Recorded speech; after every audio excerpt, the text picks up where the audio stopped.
Hello, welcome to legal awareness web series. आज हमारे यहाँ बहुत स्पेशल, सुपर स्पेशल गेस्ट हैं आकाश बनर्जी, जिनके लिए मुझे वो उर्दू का शेर याद आ रहा है थोड़ा मॉडिफाई करके कि वो आए हमारे शो पर, खुदा की कुदरत है। कभी हम उनको, कभी अपने शो को देखते हैं। शहंशाह हैं सटायर के, पॉलिटिकल सटायर के, extremely knowledgeable, down to earth. अपने आप को भक्त बनर्जी कहते हैं और अपने आप कहते हैं कि ये सारे जो करंट इवेंट्स हैं उनको देखते हैं एक brutal lens of satire and fact से। व्हाट्सएप यूनिवर्सिटी के फर्स्ट टॉपर हैं। व्हाट्सएप यूनिवर्सिटी में आए फैक्ट्स को मोस्ट अथॉरिटेटिव, ऑथेंटिक मानते हैं, जो सालों की रिसर्च के बाद साइंटिफिक लैब से निकला है। और अब इन्होंने तरह तरह की टी शर्ट्स भी शुरू कर दी हैं। व्हाट्सएप यूनिवर्सिटी, देशभक्त, पहली फुर्सत में निकल, नेहरू, ये मैंने नहीं किया।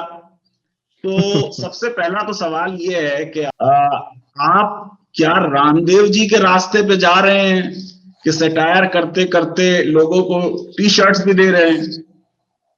देखिए, आप तो जानते ही हो कि सोशल मीडिया में अगर आप कुछ भी करोगे तो आपको ट्रोल किया जाता है। तो हम लोग क्राउड फंडेड है, तो हम लोग के पेट्रियन में और यूट्यूब में मेंबरशिप्स होती है, उसी से हमारा छोटा ऑफिस है और हमारी जो छोटी टीम है वो चलती है। तो लोग कहने लगे, अरे तुम तो भीख मांगते हो। तो हमने कहा कि हमने अपने पॉलिटिशियन से सीखा है। वो कहते हैं चंदा कलेक्ट करो, 100 रुपए दो, 50 रुपए दो, चंदा कलेक्ट करो, उससे सीखा है। फिर कहने लगे तुम तो टी शर्ट बेचने लगे हो, हैं तुमने तो धंधा शुरू कर दिया है। तो मैं कहता हूँ हमारे पॉलिटिशियंस को मैंने देखा है, मैं चौकीदार हूँ, टी शर्ट पहन के बेच रहे हैं, तो हमने भी वहां से सीखा है। तो ये जो हमारा पूरा बिजनेस मॉडल है ये आत्मनिर्भर है, और ये हमने अपने पॉलिटिशियन से ही सीखा है आत्मनिर्भर बिजनेस कैसे करते हैं। और ये सारे जो हमारे टिप्स एंड ट्रिक्स हैं, और देखिए कंटेंट भी है, कंटेंट भी तो हमारे पॉलिटिशियंस ही देते हैं। तो ये सारा जो हमारा बिजनेस है is only inspired and is run due to our politicians, और उसी से हमारा कंटेंट मिलता रहता है और हम लोगों से बात करते रहते हैं। बहुत अच्छे। तो मेरा सवाल ये है आपसे कि ये आइडिया कहाँ से आया आपके पास कि आप एक देशभक्त के नाम से चैनल चलाएं? और आपकी राय में अब तक का, हमें तो सारे एपिसोड आपके बहुत पसंद हैं, लेकिन आपकी राय में आपका बेस्ट एपिसोड कौन सा? अरे बाबा रे, ये तो वही वाला क्लासिकल प्रॉब्लम हो गया ना, विच इज योर फेवरेट सन, हाँ, which is your favourite child. तो ये तो वही वाला क्लासिकल प्लॉय हो गया। ऑल दी एपिसोड्स हम लोग जो बनाते हैं खूब अच्छा लगता है बना के। एक 10 साल मीडिया करने के बाद जो एक इंडिपेंडेंस होता है, living and managing a small YouTube channel कोई आसान चीज नहीं है, लेकिन जो इंडिपेंडेंस आता है उससे बहुत ही it is worth it.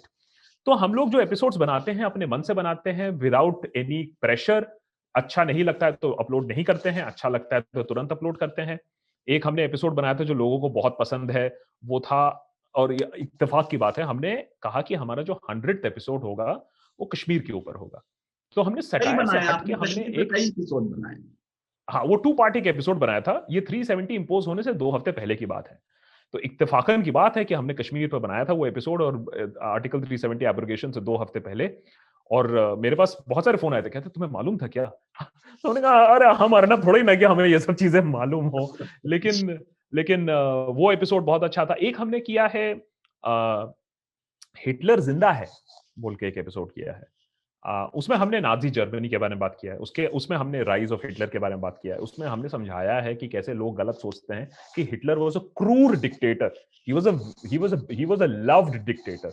Most of Germany loved him except one minority community of the Jews. So अब वो देख के लोग पता नहीं क्यों ऐसी बातें करने लगते हैं मेरे साथ कि ये तो हमें कुछ जाना पहचाना लग रहा है। मैंने कहा मुझे तो नहीं मालूम है, मैं तो जर्मनी के बारे में बात कर रहा हूं, मैंने तो और किसी देश का नाम भी नहीं लिया एक बार। लेकिन पता नहीं क्यों लोग बार बार मुझसे कहते हैं कि इसको देखकर तो हमें लगता है कि हम ये देख रहे हैं, हमें और कहीं दिखता है। मैंने कहा अच्छी बात है आपको अगर लग रहा हो ऐसा। नहीं, आपका डिस्क्लेमर भी था उसमें। Any resemblance to any other country is purely coincidental. Yes. अच्छा, ये बताएं आकाश कि आपका आइडियल सेटेरिस्ट कौन है? आप देख रहे हैं कि मुनव्वर फारूकी किस मुसीबत में है, तो क्या आपको डर नहीं लगता कुछ? और आपने देखा आज सुप्रीम कोर्ट ने तांडव के बारे में भी कितनी सख्त टिप्पणी की है, और मध्य प्रदेश हाई कोर्ट ने मुनव्वर फारूकी के जोक्स के बारे में कितनी सख्त टिप्पणी की।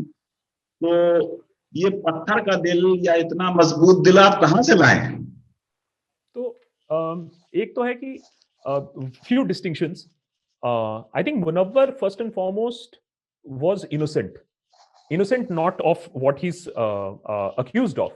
Innocent का मतलब है वो सोच रहा था कि शायद दूसरे देशों में, फॉरेन देशों में जो जिस तरीके की कॉमेडी आप कर सकते हो वो या इस देश में कर सकते हो, या अगर आपने एक अपने कम्युनिटी के ऊपर जोक कर दिया तो दूसरे कम्युनिटी पर जोक कर सकते हो, या तो वो तो कहीं ना कहीं आई थिंक उसमें एक मासूमियत थी जिसके वजह से वो फंसा है इतनी बुरी तरीके से। दूसरा कि कॉमेडी और सैटायर में एक बहुत बड़ा अंतर होता है। कॉमेडी का मतलब होता है कि मैं काल्पनिक सिचुएशन बना सकता हूं, मैं मजाक फिरकी ले सकता हूं। सैटायर उससे एक लेवल थोड़ा ज्यादा सीरियस होता है, जहां delivery could be sarcasm, could be comedy, लेकिन it is rooted in facts. तो हम शायद इसीलिए बचे हुए हैं। बात दिल की नहीं है, पत्थर का दिल नहीं है। दिल तो हमारा भी रोज ही धक धक करता है कि कब गए कब ना गए, लेकिन बिकॉज हम लोग फैक्ट्स में इतना रूटेड रहते हैं और अपने आप को बहुत कंट्रोल करके चलते हैं, इसीलिए खोल के नहीं बोलते, हम लोग बहुत कंट्रोल करके चलते हैं और फैक्ट्स के दायरे में रहते हैं। फैक्टोलॉजी का शब्द भी इजाद किया है। अब फैक्टोलॉजी है, लेकिन ये भी मत भूलिए कि बहुत बहुत बड़े बड़े भक्त हैं जो अपने आप को फैक्टॉइड क्या फैक्टोरियन बोलते हैं। मधु कीश्वर की बात कर लीजिए, अगर आप उनके ट्विटर बायो में देखें तो वो फैक्टोरियन। तो ये तो खैर छोड़ दीजिए ये सारी बातें, लेकिन कोशिश यही रहती है कि हम फैक्ट्स में रूटेड रहें और उसी के चलते हुए बचे हैं। लेकिन प्रॉब्लम ये हो गई है कि मुनव्वर का जो प्रॉब्लम था वाज अबाउट रिलीजन। लेकिन अगर आप इंडिगो पायलट की बात करें, जिन्होंने एक शब्द का प्रयोग किया था प्रधानमंत्री के लिए, एक कॉमन सा शब्द, और उनको अपनी नौकरी से हाथ धोना पड़ा, तो अब हम लोग उस स्टेज पे जा रहे हैं कि आप रिलीजन छोड़िए, अब आप पॉलिटिशियन पर भी कोई लांछन लगाएंगे या कुछ मजाक करेंगे तो आपको जेल हो सकती है। हम उस लेवल पे जा रहे हैं। का भी एक ऑर्डर जैसे आ रहा है कि आप कुछ भी नहीं लिखेंगे पॉलिटिशियंस के बारे में, सरकार के बारे में। जी। सो ये एक मैं हमेशा कहता हूं कि मुनव्वर को आप आइसोलेटेड इंसिडेंट मत देखिए। आपका कुणाल कामरा का एपिसोड देख लीजिए, जहां एक जोक के लिए आप प्रशांत भूषण को देख लीजिए, एक क्रिटिक के लिए आप सैनिटरी पैनल को देख लीजिए, एक स्टिक फिगर बनाने के लिए, कि धीरे धीरे कितने सारे इंस्टीट्यूशंस पे ये दबाव आ रहा है। और ये नेचुरल है। कोई कॉमन माने आदमी के पास 2 सेंट कॉमन सेंस होगा, वो समझ जाएगा बात सिर्फ रिलीजन की नहीं है। और एक छोटा सा एग्जांपल और मैं दे रहा हूं, तांडव की आपने बात की, आप जाके व्हाइट टाइगर देख लीजिए। व्हाइट टाइगर में रिलीजन के बारे में, कास्ट के बारे में तांडव से 10 गुना ज्यादा चीजें लिखी गई हैं और बोली गई हैं और पिक्चर और वेब सीरीज में है, लेकिन उस पर कोई लालछन नहीं आएगा। क्यों? क्योंकि उसमें जो रियलिटी है और सरकार है उसके बारे में कुछ नहीं कहा गया है। तो तांडव में चोट कहां लगी है? क्योंकि अगर चोट रिलीजन और कास्ट कमेंट्स पे लगी होती तो व्हाइट टाइगर पे तो लगनी चाहिए, क्योंकि उस तो पूरा ही कास्ट पे बेस्ड है। How one is cooped in a caste system, how one is trapped in a caste system, उसी के ऊपर आधारित है। लेकिन कोई केस नहीं है। आकाश, फिर भी तांडव में भी रिलीजन को नहीं लाना चाहिए। रिलीजन के बिना भी काम चल जाता। गैर जरूरी तौर पे किसी की धार्मिक जो इमोशंस हैं उनको हर्ट करना मैं समझता हूं गलत। मैं बिल्कुल आपकी बात से सहमत हूं, क्योंकि देखिए एक कोई स्टोरी होती है ना जिसमें कास्ट या रिलीजन का बहुत ज्यादा इंपॉर्टेंस होता है, तो आप उसमें आर्ग्यू कर सकते हो। ये जो तांडव का जो सीन था, अरे स्टेज पे और कुछ कर देते, नाच गाना कर देते, उस स्टोरी लाइन पे जो कंट्रोवर्शियल सीन है उससे स्टोरी लाइन से कोई लेना देना नहीं है। हाँ, अगर आप बोलोगे कि तांडव में आप कास्ट एंगल ही नहीं लगा सकते हो तो प्रॉब्लम हो जाएगी, क्योंकि उसमें फिर आपको बहुत सारा डिलीशन करना पड़ेगा। तो जिस रीजन से पकड़ा गया है, लेकिन तो प्रॉब्लम है सर कि जनरली ना आपको कभी किसी को पकड़ना होता है ना, आप कोई ना कोई लाइन कुछ ना कुछ निकाल ही लोगे। तांडव इस चक्कर में फंसा है, नहीं तो किसी और लाइन के चक्कर में भी फंसता, वो देखने वाली बात है। बट दे वर कंप्लीटली, मैंने अपने एक एपिसोड में बोला था 5 mistakes of the makers of तांडव। मैंने उसमें एक चीज बोला था कि यार एक तो पॉलिटिक्स के ऊपर तुम वेब सीरीज बना रहे हो, उसके ऊपर तुम रिलीजन भी घुसा दे रहे हो। भाई कहां से ला रहे हो इतना कॉन्फिडेंस या इग्नोरेंस? अच्छा ये बताएं आकाश कि आप तो रेडियो आरजे भी थे, फिर आपने टाइम्स नाउ में भी रहे, इंडिया टुडे में भी रहे, शो भी बहुत अच्छे आपने किए, वाई सो सीरियस। तो उन चैनल्स में काम करना और अब अपना एक यूट्यूब चैनल चलाना, इसमें कुछ फर्क लगता है? या आपकी बात कही आपने कि ज्यादा आजादी है, लेकिन क्या आपको लगता है कि आप क्योंकि एक आरजे रहे हो तो आप में एक बोलने का जो अंदाज है वो ज्यादा लोगों के ऊपर असर करता है? सर इलेक्ट्रॉनिक डिजिटल मीडिया में मैं इस बात से बिल्कुल डिनाई नहीं करूंगा कि कंटेंट डिलीवरी मैटर करता है, इसमें मैं कोई दो राहें नहीं है। फॉर एग्जांपल सर, अगर आप एक लीगल टॉपिक पे कुछ बनाओगे, आपकी ऑलरेडी वो डेप्थ है, और मैं क्या कहता हूं, मेरे में क्या है, मैं उसी डेप्थ के टॉपिक को जो आप करोगे, शायद उसी को लेके 5 पॉइंट में ब्रेक करके 2 जोक लगा के थोड़ा सा इजी कॉन्वर्सेशनल स्टाइल पे बोल के मैं डिलीवर कर दूंगा। तो आपके और मेरे में फर्क ये होगा कि आपके पास वो इन डेप्थ नॉलेज होगी, वो गहराई होगी, और मेरे पास होगी ability to deliver that depth in a more conversational and easy way. तो मैं हमेशा कहता हूं कि मेरा जो चैनल है और मेरा जो काम है, it is based on the shoulders of people who do research, people who know are domain specialists or who are journalists. हम अपना ओरिजिनल अगर लगाने गए तो हमारी उतनी एबिलिटी नहीं है। तो डिलीवरी बहुत बड़ा एक रीजन होता है, the ability to connect with the younger generation, कि उनको कैसा चाहिए, उनको शॉर्ट फॉर्मेट में चाहिए, उनको लिस्टिकल फॉर्मेट में चाहिए, उनको ह्यूमरस फॉर्मेट में चाहिए। कोशिश है कि भाई और लोगों को पॉलिटिक्स एक्सेसिबल हो, फन हो, and they become part of the conversation.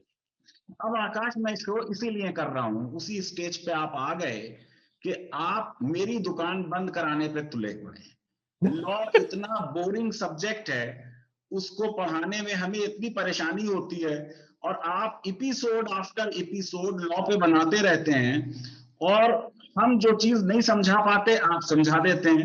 तो क्या आपकी क्या दुश्मनी है लॉ टीचर्स से? क्यों इतने लॉ पे आप एपिसोड बनाते हैं? सर मैं आई मस्ट कन्फेस कि जर्नलिज्म से पहले मैंने कोशिश तो लॉ की ही की थी, और आई एम अ फेलियर, क्योंकि हमारे टाइम पे जब हम करते थे तब एनएलएस ही था। अब एनएलएस के लिए मैंने एंट्रेंस दिया था बैंगलोर, लेकिन तब मेरा नहीं हुआ था, और मेरे जर्नलिज्म छोड़ के फिर लॉ में ही इंटरेस्ट था। तो आई थिंक कहीं ना कहीं मेरा इंटरेस्ट तो जरूर रहा है। एंड आपका चैनल, बार एंड बेंच और लाइव लॉ जैसे आउटलेट्स को देखकर आई थिंक आप और ये जो चैनल्स हैं ये कर क्या रहे हैं कि लॉ को काफी एक्सेसिबल बना रहे हैं। कि मैं तो सोचता हूं, अरे सर, आप और मेरी, हम सबकी दुकान बंद हो जाएगी जिस दिन सुप्रीम कोर्ट के प्रोसीडिंग्स लाइव स्ट्रीम होने लगेंगे। क्योंकि जब मैं पढ़ता हूं वो ट्रांसक्रिप्ट, तो मैं सर पकड़ लेता हूं कि ये हो रहा है सुप्रीम कोर्ट में, ऐसे ऐसे कमेंट्स पास हो रहे हैं, कोई ऐसे ड्रेस पहन के आ जाता है अपने वेब कॉन्वर्सेशन में, ये स्नाइड रिमार्क पास हो रहा है। तो बहुत सारी दिलचस्प चीजें होती हैं। तो एक इसका एग्जांपल मुझे याद आता है, प्रशांत भूषण का जब हियरिंग हुआ था, जब प्रशांत भूषण ने कह दिया था, मैंने अशफाकुल्ला मोड में आ गए थे कि भैया मैं तो सॉरी ना बोलूंगा, सुप्रीम कोर्ट बोल रही है, कह दे बेटा एक बार सॉरी बोल दे, बात खत्म कर दे। ना, मैं नहीं बोलूंगा। तो मैंने उसको एक कॉन्वर्सेशनल फॉर्म देके मैंने उसको एक यूट्यूब वीडियो बनाया। दूसरा that I am very proud of, जिसमें लोग कहते हैं कि भाई तुम्हारा कंटेम्प्ट क्यों नहीं लगा, फिर वीडियो खोल के मालूम चलता है उनको। मैंने एक वीडियो लगाया, when the supreme court let us down. मैं अभी आ रहा हूं, आपसे बात होगी, उस एपिसोड में बात होगी, लेकिन कोर्ट रूम ह्यूमर वाकई में ये तो बहुत इस्टेब्लिश चीज है, जगह जगह उसकी बात हो चुकी है। तो अब जरा मैं आपके जो लॉ से रिलेटेड एपिसोड्स हैं, और वो लॉ जो हम नहीं पढ़ा पाए, आपने पढ़ा दिया देश को, और बहुत टफ कंपटीशन आप हमें दे रहे हैं। तो एक ये आपने लव जिहाद पे कई एपिसोड बनाए, और फिर आप उसमें शुरू करते हैं कि भाई ये टर्म लव जिहाद कहां से आया, और फिर आप कह देते हैं कि बड़ा सेक्सी लगता है, और फिर आप शुरू करते हैं कि किसी से प्यार किया, किसी को दिल दिया। अब आप मुझे ये बताएं कि इस लव जिहाद के एपिसोड में जाते जाते एक बहुत ग्रेट लॉ टीचर की तरह आपने एक ऐसा गुगली मार दी, और आप एक इतने बड़े पॉलिटिकल साइंस के और पॉलिटिकल थ्योरी के कंसेप्ट पे ले गए कि सबसे बड़ा कौन, कोर्ट कौन, इलाहाबाद हाई कोर्ट ने फैसला दे दिया कि साहब दो अडल्ट्स की हर डिसीजन जो पर्सनल है वो अपने आप लेंगे, जनता की कोर्ट, मेजॉरिटी की कोर्ट सबसे बड़ी है। तो आप ये देखिए कि ये बात तो लव जिहाद पे हो रही थी, लेकिन अचानक आप इतनी बड़ी चीज की तरफ ले गए कि जुडिशरी ज्यादा बड़ी है या पार्लियामेंट ज्यादा बड़ी है, और मेजॉरिटेरियनिज्म को आपने एक तरीके से जस्टिफाई भी किया और क्रिटिसाइज भी किया, और फिर आगे जाके आपने उसी में नेक्स्ट सेंटेंस बोल दिया कि सारी प्रॉब्लम की जड़ फ्रीडम है, लिबर्टी है। तो ये जो खूबी आप लाते हैं कि बात एक्स की हो रही हो और वाई को ले आए और फिर एक्स पे चले जाएं, ये कैसे करते हैं? तो ये आई थिंक ये सटायर का मूल आधार यही होना चाहिए। मैं ये नहीं बोलूंगा कि मैं फनी हूं। बहुत लोग कहते हैं कि तुम तो फनी नहीं हो। मैं बोलता हूं हाँ, मैं फनी नहीं हूं। मैं 10 साल जर्नलिस्ट रह चुका हूं, सारा फन तो वही निकल जाता है। उसके बाद हम 5 साल रेडियो किया था, तो वहां थोड़ा सा फन और सटायर आया था। लेकिन ये जो क्रॉस कनेक्शन है, आई थिंक सटायर का बहुत बड़ा जो एक नींव है वो होती है क्रॉस कनेक्शन, कि आप इस बात को इस बात से कितनी खूबी से जोड़ सकते हो। इसीलिए ट्विटर पे भी इसीलिए 2 लाइन के ट्वीट्स करने में मजा आता है, क्योंकि जब आप एक चीज को और एक लॉजिक को मिश्रित करके एक बढ़िया सा लाइन बना देते हो तो बहुत ज्यादा मजा आता है। तो ये करने में ही सबसे ज्यादा मजा है कि हमने इलाहाबाद हाई कोर्ट के ऊपर कटाक्ष मार दिया, लेकिन उसका बैकग्राउंड भी ये मालूम होना चाहिए कि इलाहाबाद हाई कोर्ट क्यों इतना फेमस है, कि अलग जजमेंट देता है, एकदम स्टैंड आउट जजमेंट देता है, कि इंदिरा गांधी को भी घसीट के ले आता है कि आओ तुम पेशगी दो कोर्ट में। तो इलाहाबाद हाई कोर्ट का एक हिस्ट्री के साथ ये जजमेंट दे दिया। अभी सडनली सारे लोग कहते हैं हाँ हाँ ठीक है लव जिहाद लॉ, लेकिन इलाहाबाद हाई कोर्ट कहता है two consenting adults should be able to do anything that they want legally. तो फिर ये सारी चीजों को मिला के जो एक कॉन्वर्सेशन निकलता है, आई थिंक वो थोड़ा सा मजा आता है बोलने में भी, लिखने में भी। नहीं, उसमें भी नए नए शब्द अब आपने सभ्यता पुलिस एक बना दी है, नई पुलिस फोर्स। अच्छा मुझे ये बताएं कि आपने एपिसोड बनाया था जय आर्यवर्त। जय आर्यवर्त जी जी, मैं उस पर भी बात करता हूं। आपने इस एपिसोड में ये भी कहा कि साहब जैसे न्यूटन को पता था लॉ ऑफ मोशन, ऐसे ही योगी जी को पता है लॉ ऑफ पब्लिक इमोशन। तो इसमें तो एतराज नहीं हो सकता, ये तो एक पॉलिटिकल लीडर की अच्छी बात है ना। लेकिन आपने इसको भी एक मजाहिया अंदाज में ही कहा आपने। हाँ, लेकिन बहुत बड़ी खूबी हो गई एक पॉलिटिकल लीडर की कि उसका हाथ जनता की नब्ज पे सही सही रखा है। और मैं हमेशा ये चीज कहता हूं सर, हम लोग पॉलिटिशियंस को कितना भी कह लें, ये हम क्यों सोचते हैं कि एक political leader would be a moral leader, कि वो हमें मोरालिटी के सही पाथ पे ले जाएगा। कहीं ना कहीं हमें अपने ऊपर भी रिस्पॉन्सिबिलिटी लेनी पड़ेगी कि बॉस पब्लिक भी चेक करती है। मानता हूं मैं ऑपोजिशन नहीं है इस देश में, करना ऑपोजिशन को ही चेक करना चाहिए, लेकिन अगर ऑपोजिशन चेक नहीं कर रही है तो जनता चेक कर रही है। इसका एक छोटा सा एग्जांपल मैं हमेशा देता हूं लोगों को। ये हिंदी इंपोजिशन करने की कोशिश की थी, ऐसा ब्लोबैक आया साउथ से कि 24 घंटे 48 आवर्स के अंदर द होल डिसीजन, नहीं नहीं नहीं हमने तो नहीं कहा था, हम तो ऐसे ही, उन लोग ने टेस्ट करने की कोशिश की थी और वापस खींच लिया हिंदी इंपोजिशन। तो पब्लिक जब जागरूक होगी, पब्लिक का जनरल सपोर्ट था फार्मर्स के, अब कल की बात अगर हटा दें आप, कल तो जो हुआ वो शर्मनाक था रिपब्लिक डे पे, लेकिन उसको छोड़ के पिछले 2 महीनों से बहुत ज्यादा पब्लिक सेंटिमेंट था। तो public is also the holder of democracy, मेरा ये मानना है। पॉलिटिशियन तो पुश करेगा जहां तक कोशिश है, उसका तो काम है पुश करना। अब योगी जी को मालूम है कि भाई मैं ये इंपोजिशन करूंगा एंड लोगों को लगेगा बिल्कुल सही है, एंड दैट इज व्हाई आप नहीं देखते हो कोई बड़ा ऐसा एंटी मूवमेंट।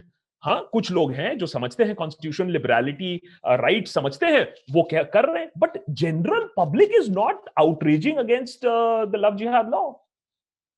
नहीं, और इसमें मुस्लिम क्लर्जी भी साथ में है। इसका कोई मुस्लिम क्लर्जी ने अपोजिशन नहीं की, क्योंकि मुसलमान मुल्ला लोग भी नहीं चाहते कि मुसलमान लड़के लड़कियां किसी और धर्म के बच्चों से शादी करें। अच्छा, इस एपिसोड में आपने ये भी कहा कि बेटे नए इंडिया है, यहाँ क्या खाओगे और क्या पहनोगे और किससे शादी करोगे ये तो हम तय करेंगे।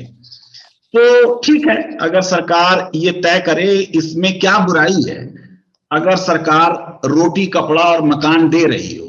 अभी जो आप जनता की बात कर रहे हैं, आप इतने बड़े एंकर हैं और इतने वेल अवेयर हैं, सेंट स्टीफेंस के पढ़े हुए ग्रेजुएट हैं और व्हाट्सएप यूनिवर्सिटी में तो आपने टॉप भी किया है। बताइए भूख से ज्यादा धर्म कैसे इंपॉर्टेंट हो गया देश में? Very interesting. मैं सर, ये सवाल जो मुझे इतना तंग करता है, क्योंकि मैं अपने आप को वो 90s जनरेशन मानता हूं ना। हमारे हमारे सामने, मुझे अभी भी याद है, when I was a young boy, Manmohan Singh, 1991, economic liberalisation. माने अगर हम कहते हैं जीएसटी देश की दूसरी आजादी है, बट आपको और हमको मालूम है देश की दूसरी आजादी वो 1991 इकोनॉमिक लिबरलाइजेशन, जिसके वजह से आज हम एक एस्पायरिंग सुपर पावर है। अब वो एस्पायरिंग सुपर पावर बहुत सालों से एस्पायरिंग ही रह गए हैं, पता नहीं कब होंगे, वो दूसरी बात है। लेकिन हमारी जो एस्पिरेशंस थी ना, हमारी एस्पिरेशंस गगनचुंबी थी। और मैं हमेशा ये बात सोचता हूं कि वो एस्पिरेशंस कहां चली गई। लोगों को आप कितने टाइम तक गधा बना सकते हो, कितने टाइम तक आप उनको डिस्ट्रैक्ट रख सकते हो। तो मैंने ये सवाल एक्चुअली आयरॉनिकली चेतन भगत से पूछा एक इंटरव्यू में, and we may like him or we may dislike him and I have disagreed with him many times, but कहीं ना कहीं वो उनकी भी नब्ज, वो भी नब्ज पहचानते हैं यूथ की। ये he said a very interesting thing। आप जो कह रहे हो ना, भूख से बड़ा politics, India according to him, and I sort of believe this, India वैसे कगार पे आ गई है कि आदमी को खाना मिल रहा है।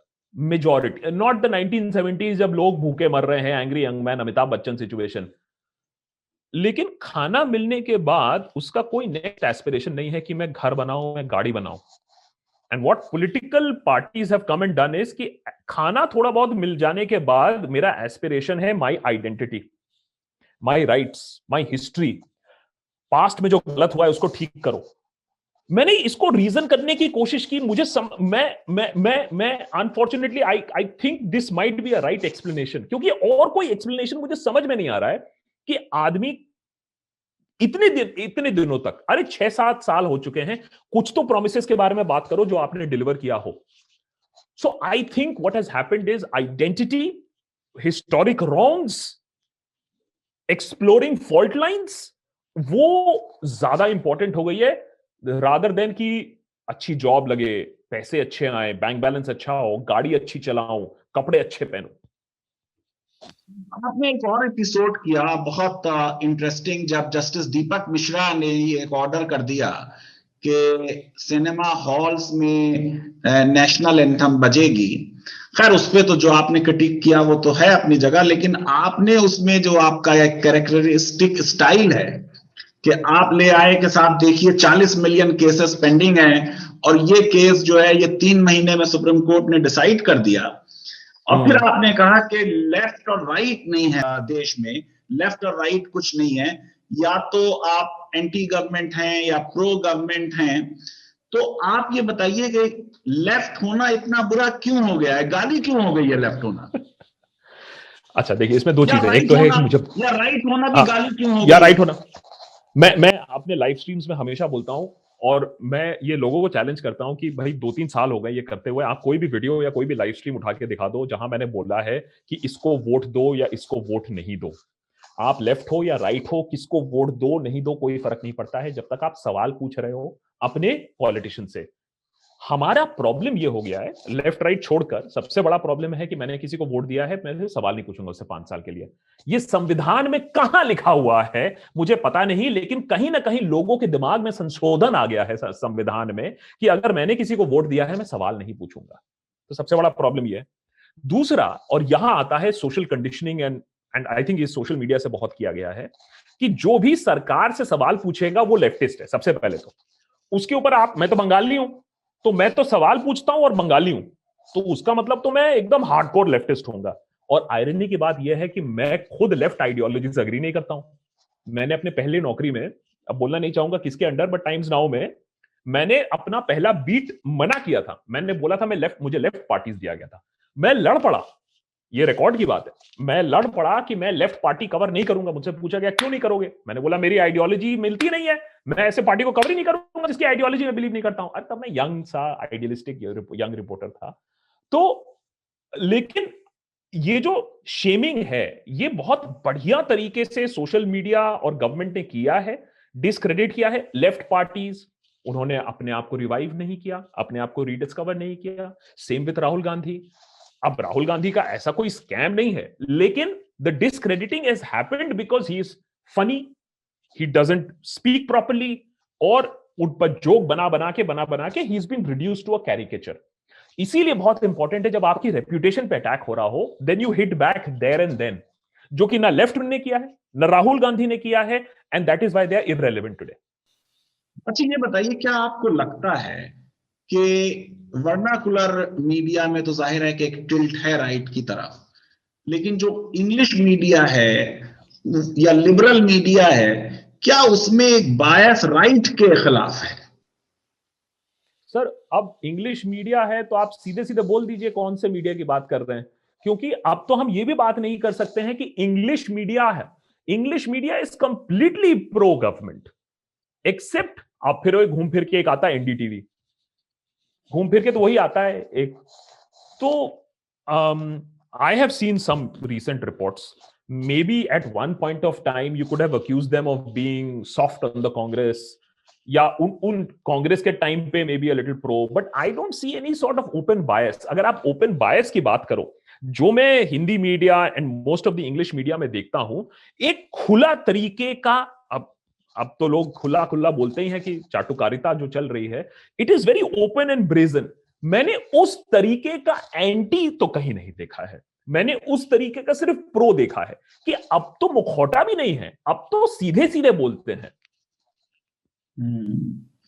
और आपने इसमें एक बहुत इंटरेस्टिंग सेंटेंस बोला जो सुप्रीम कोर्ट के ऑर्डर पे बेस था कि लोग जो हैं वो कुछ नेशनलिज्म के बारे में पढ़ते नहीं हैं और वो मटेरियल नहीं पढ़ते, तो अब कोर्ट ये भी बताएगी कि लोग क्या पढ़ें। तो कोर्ट ये बताएगी कि आप नेशनल एंथम के पहले वुड यू स्टैंड अप और सिट डाउन, कोर्ट ये बताएगी कि हमें तांडव देखना चाहिए नहीं देखना चाहिए, कोर्ट ये बताएगी कि सुप्रीम तो फार्मर प्रोटेस्ट होना चाहिए नहीं होना चाहिए, सीएए प्रोटेस्ट में भी। सो मैंने इसीलिए वो एपिसोड बनाया था जब मैंने ये कहा था कि courts can also fail, and it is very important कि हमारी जो नेक्स्ट जनरेशन है, मुझे ही नहीं मालूम था, और मैं हिस्ट्री का स्टूडेंट हूं, क्योंकि हमें जो कॉलेज में हिस्ट्री पढ़ाया जाता है वो इंडिपेंडेंस तक पढ़ाया जाता है। I really think the time has come कि हमें इंडिपेंडेंस की बात की हिस्ट्री एक्चुअली सिलेबस में पढ़ाई जानी चाहिए। इमरजेंसी क्या था, एडीएम जबलपुर केस क्या था, हेबस कॉर्पस क्या था, सुप्रीम कोर्ट की रोल इमरजेंसी में क्या थी, ये सारी चीजें हमें पढ़ाई जानी चाहिए कि सुप्रीम कोर्ट ने अपने ही डिसीजन को फिर खारिज किया था 3 डेकेड्स आफ्टर दैट, जब जबलपुर वाले जजमेंट को रिवर्स किया गया था।